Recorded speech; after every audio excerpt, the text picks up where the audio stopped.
Greetings. Um, First of all, I apologize for the uh, bad lighting in this video. I'm doing this recording on my porch today, so I couldn't get the lighting any better than it is for this, so hopefully this will work out just fine. This week, we are starting the mental health component of our study of war and society. In particular, we will be talking about the notion of combat trauma and how combat trauma has developed over time, as well as the role that it serves in society. I feel comfortable making the argument that in the contemporary world, the notion of combat trauma is the primary interface between the current practice of war and the service members who practice it and civilian society. I assigned you a reading from the DSM. The Diagnostic and Statistical Manual of Mental Disorders is the DSM, and it's one of the primary references for mental disorders. There are other manuals like this that are favored in some parts of the world, but the DSM, which is a publication of the American Psychiatric Association, is the most influential of these in the United States. I had you read an entry from DSM-5, which is the current edition. The DSM's updated roughly about every 2 decades, sometimes less, um, to reflect new research and new attitudes towards mental illness. And I had you read the entry on PTSD. So I'm going to read part of that from the DSM-5. It says the essential feature of post-traumatic stress disorder is the development of characteristic symptoms following exposure to one or more traumatic events. The clinical presentation of PTSD varies, and in some individuals, fear-based re-experiencing, emotional, and behavioral symptoms may predominate. In others, dysphoric mood states and negative cognitions may be most distressing, and some other individuals, arousal and reactive externalizing symptoms are prominent, while in others, dissociative symptoms predominate. Finally, some individuals exhibit combinations of these symptom patterns. So, in the current version of the Diagnostic and Statistical Manual, which I just read to you, which was printed 33 years after PTSD first appeared in one of the editions of the DSM, the post-traumatic stress disorder diagnosis is describing kind of a heterogeneous bundle of symptoms that express differently in different people. However, the introductory chapter of DSM-3, which is where post-traumatic stress disorder first appeared in the 1980s, it reads differently. I'm going to read a passage there that's the equivalent part. The essential feature of this disorder is the development of characteristic symptoms following a psychologically distressing event that is outside the range of unusual human experience, in other words, outside the range of such common experiences as simple bereavement, chronic illness, business losses, and marital conflict. The stressor producing this syndrome would be markedly stressing to almost anyone and is usually experienced with intense fear, terror, and helplessness. The characteristic symptoms involve re-experiencing the traumatic event, avoidance of stimuli associated with the event, or numbing of general responsiveness and increased arousal. The diagnosis is not made if the disturbance lasts less than 1 month. So in DSM-3 PTSD, that was the initial publication of PTSD in the DSM. It was thought of as a set of involuntary responses to stimuli that remind a person of their experience in a horrific traumatic event. Later in the disorder's description, the DSM explains that PTSD can be understood as something that manifests when a stimulus triggers a person's body or nervous system into believing that they are either re-experiencing the trauma or encountering a similarly threatening scenario. As an example, the DSM suggests that someone who has been assaulted in an elevator may experience a physiological response when they're entering any elevator. So the story of how PTSD came to be, along with the changes that the diagnosis has undergone in the 4 decades that have passed since its original genesis in the DSM, um, it has a lot to do with veterans. The place of combat veterans and their experience after war has been totally interwoven with the generation and evolution of the PTSD diagnosis over time. So if we go back in history, I'm sure that many of you are familiar with the term shell shock. Shell shock grew out of World War I, and it was coined by British physicians back before the United States entered that war, noting that veterans were being that they were psychologically damaged after the war. People were demonstrating confused and disassociated states, that being the most prominent symptom. Physicians theorized that the condition was physiological in nature, and they believed that it was probably caused by chronic exposure to the concussion of artillery blasts, something similar to what we might call traumatic brain injury today.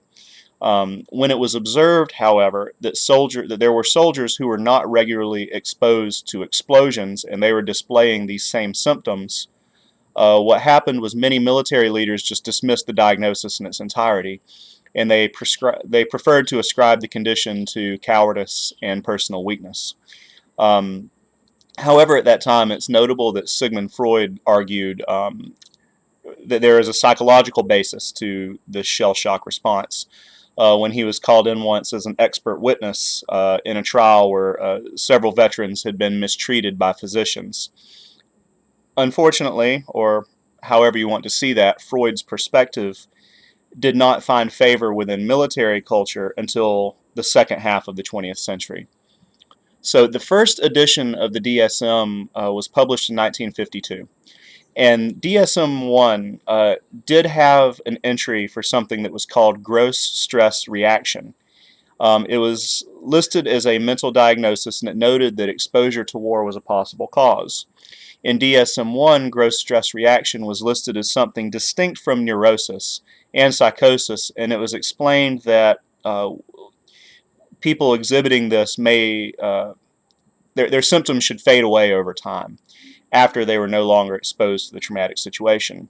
But during this time, there is research being done by some people who concluded that symptoms associated with gross stress reaction could manifest long after combat exposure and could be chronic. Um, by the time DSM-2 was published in 1968, the American Psychiatric Association decided to eliminate gross stress reaction, and DSM-2 featured no mental diagnosis associated with war exposure. This is in spite of the fact that at that time there were studies that were being published by people who had been following up with World War II veterans as well as Holocaust survivors 15 and 20 years after World War II was over. Um, People were saying that this response was still continuing, and that decades after these traumatic events, people were still experiencing this kind of suffering. But that was all eliminated for DSM-2. The situation of the Vietnam War created many of the conditions that led to the adaptation of the PTSD diagnosis in DSM-3. So in September of 1969, just before the news of the My Lai massacre in Vietnam became public, and the My Lai massacre refers to I won't go into detail, basically a group of American military members killed a bunch of civilians very, very violently. Um, Before that story became public, there was a social worker named Sarah Haley, and she met with a Vietnam War veteran on her very first day at work at a Boston VA hospital. The veteran came in and was visibly in a state of extraordinary distress, and he told hospital workers that he was fearing for his life. While meeting with Haley and other hospital staff, the veteran described the My Lai massacre in detail, and but he said that there were members of his platoon who had threatened to kill him if he ever told anyone what he had witnessed. So what happened was the clinicians that were working in that VA hospital did not believe his story, and they diagnosed this man with paranoid schizophrenia. Um, and watching this happen, Haley was horrified. She believed his story, and she started a campaign to both take the stories of war veterans seriously and to create diagnostic language to describe their suffering. So she introduced this to a psychiatrist and war veteran named Robert Lifton, who had become known as a war critic in his study of atomic bomb survivors in Japan. And there were some other people as well who had been involved with this, and there's kind of this emerging group of physicians and activists who were committed to kind of anti-war purposes, as well as trying to create diagnostic language for people who survived trauma, particularly violent war trauma. So in 1972, they came up with this idea. They called it post-Vietnam syndrome. Published an article in the New York Times about post-Vietnam syndrome, and it attracted mass attention to the psychological suffering of Vietnam War veterans. In 1973, Lifton published a book called Home from the War, and Home from the War included the personal story of that veteran that Sarah Haley had seen on her first day at work in that Boston VA hospital. And in 1974, Haley published an impactful article called When the Patient Reports Atrocities in the Archives of General Psychiatry, which drew additional attention to the distinct challenges that were faced by clinicians working with veterans of the Vietnam War. So I'm going to kind of talk about something else that happened here that was going on in the DSM, and the way that the American Psychiatric Association was trying to work with the DSM at this time to try to make sense of how the PTSD diagnosis came into being. So, while DSM-2 was still the standard DSM, an updated version was being prepared, and sometimes that's what they'll do. There will be like the DSM comes out, DSM-2 comes out 1 year, and then several years later they'll put out a DSM-2 revised and change a few things. And they usually don't come out with an entirely new edition of the DSM until they've decided that there is sufficient change in how psychiatric diagnosis is being approached to introduce a new diagnostic manual with completely different philosophy. So for an updated version of DSM-2, the APA voted to remove homosexuality as a diagnosis from the list of mental disorders. This update contributed to the construction of the PTSD diagnosis in two important ways. First of all, DSM-3 was already being planned. So the fact that such a prominent diagnosis could be demedicalized, it inspired clinicians and activists with the belief that unrecognized diagnoses might be legitimized for inclusion in DSM-3. When an event happened, a judge denied a traumatic war neurosis defense that was used by a veteran in court, due specifically to the fact that there was no such listing in the DSM. This group of clinicians and activists really doubled down and committed to finding a way to have combat trauma recognized in the upcoming DSM-3. The second thing is that and this is very important, is the manner in which homosexuality was removed from the DSM. It powerfully shaped the methodology used by people working on the combat trauma project. The removal of homosexuality from the DSM was controversial, and it divided the APA.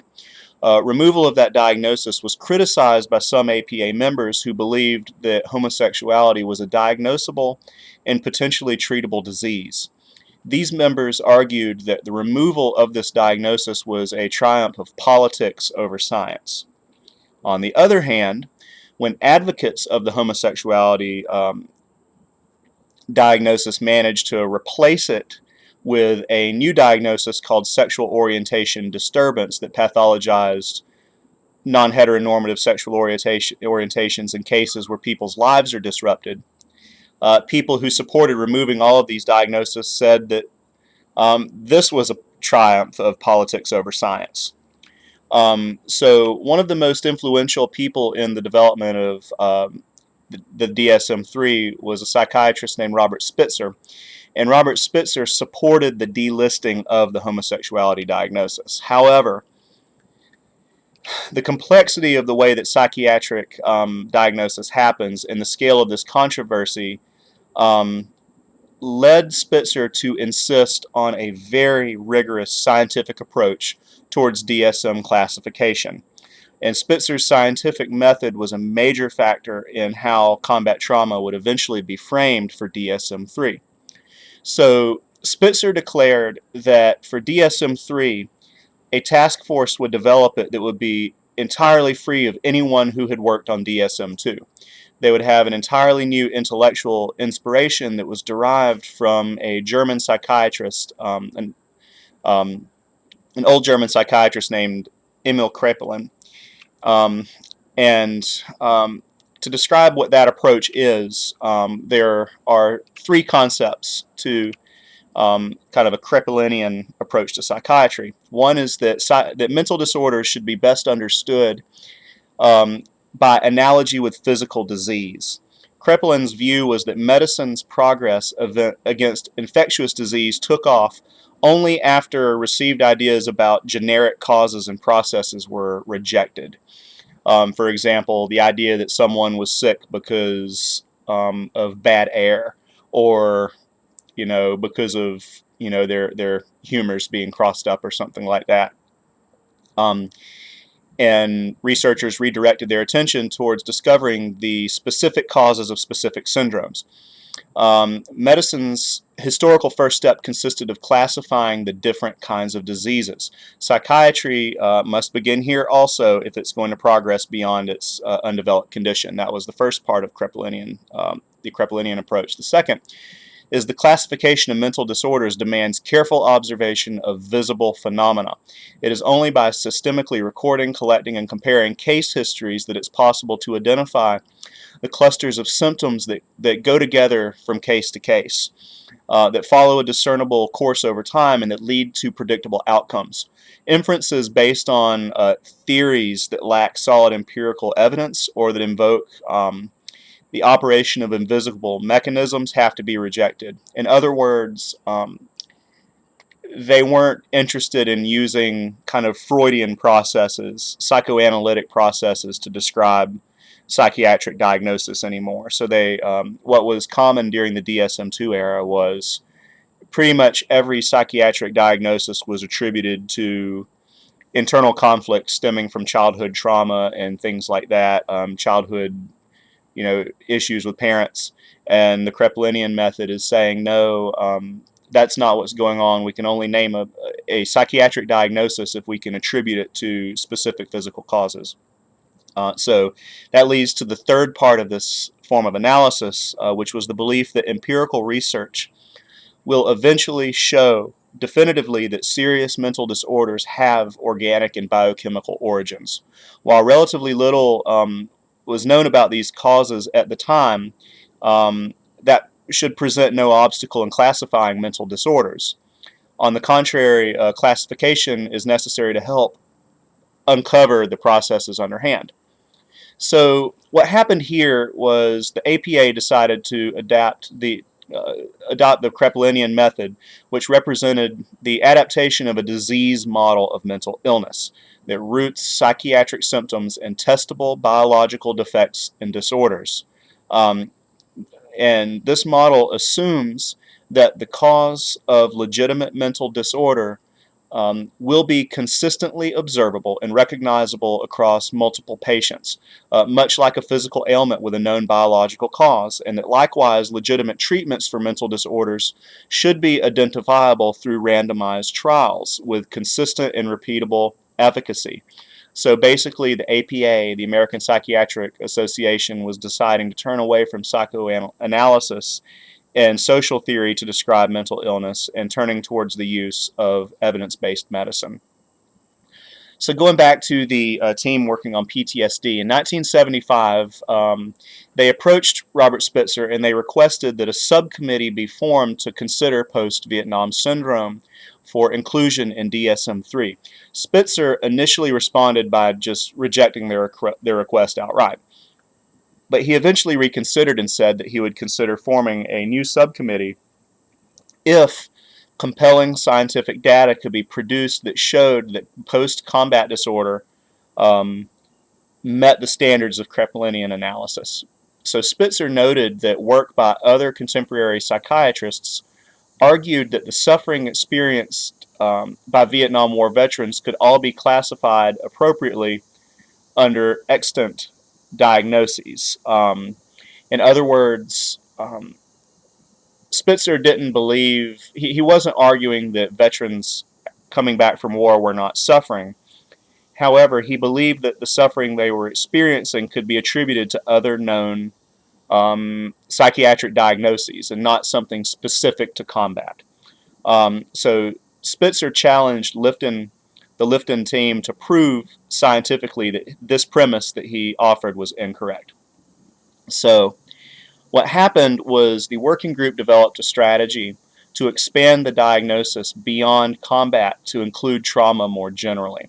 The group recruited people who had researched trauma in Holocaust survivors, as well as people who had worked with survivors of severe burns, and they started trying to put this diagnosis together, working with each other.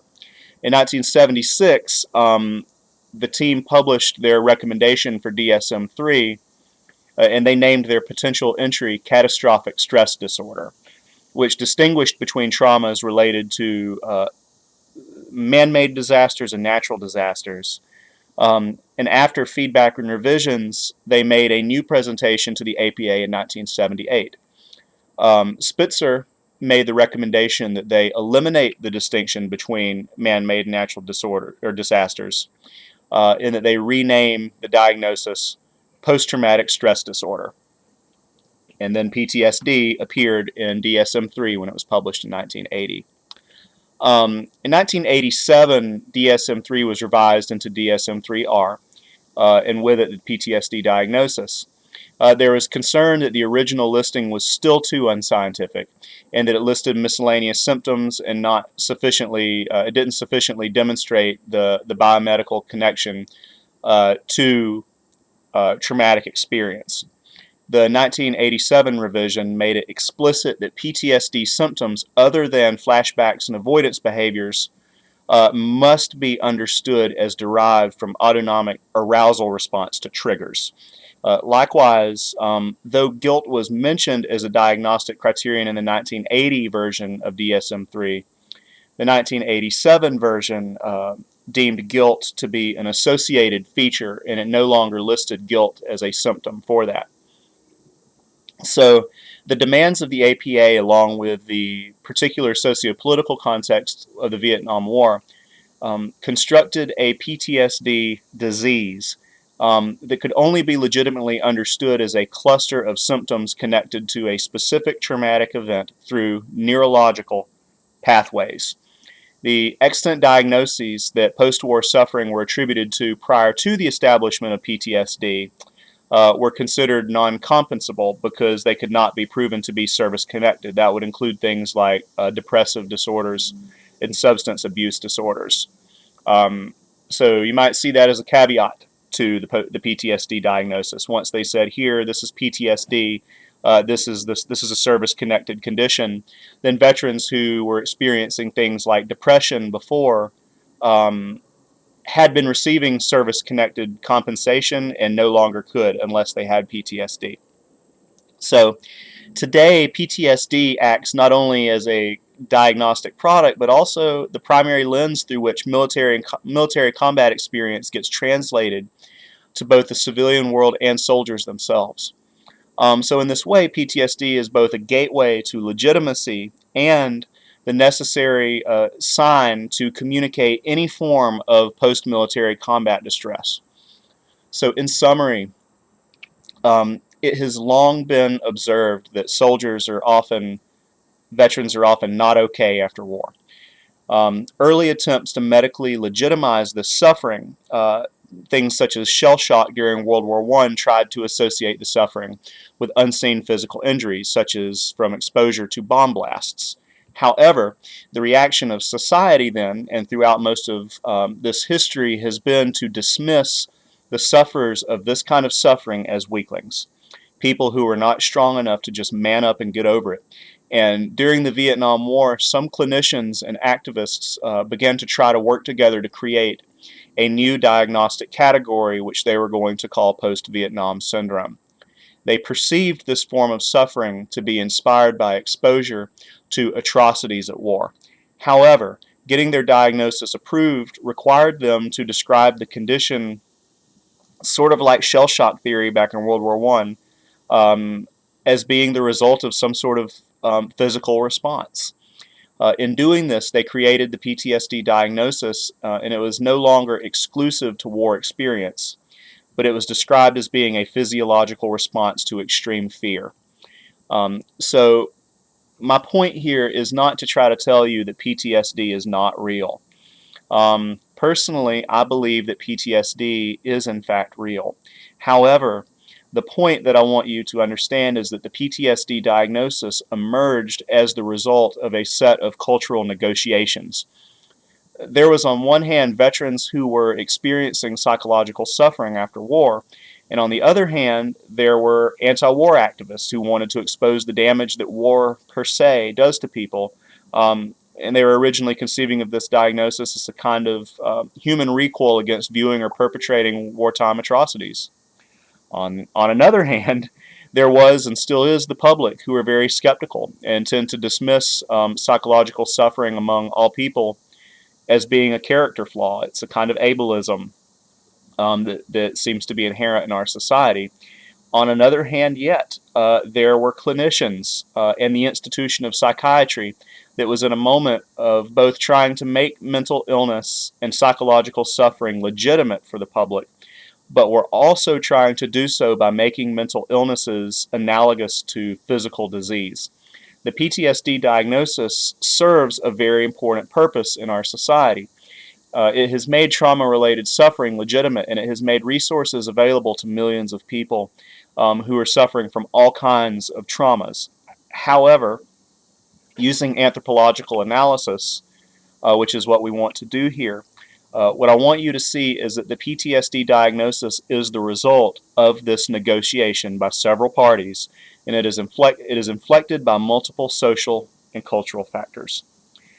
So I'm going to go ahead and stop there, and I look forward very much to reading your comments on this, and I'm going to see you all on Friday. Take care.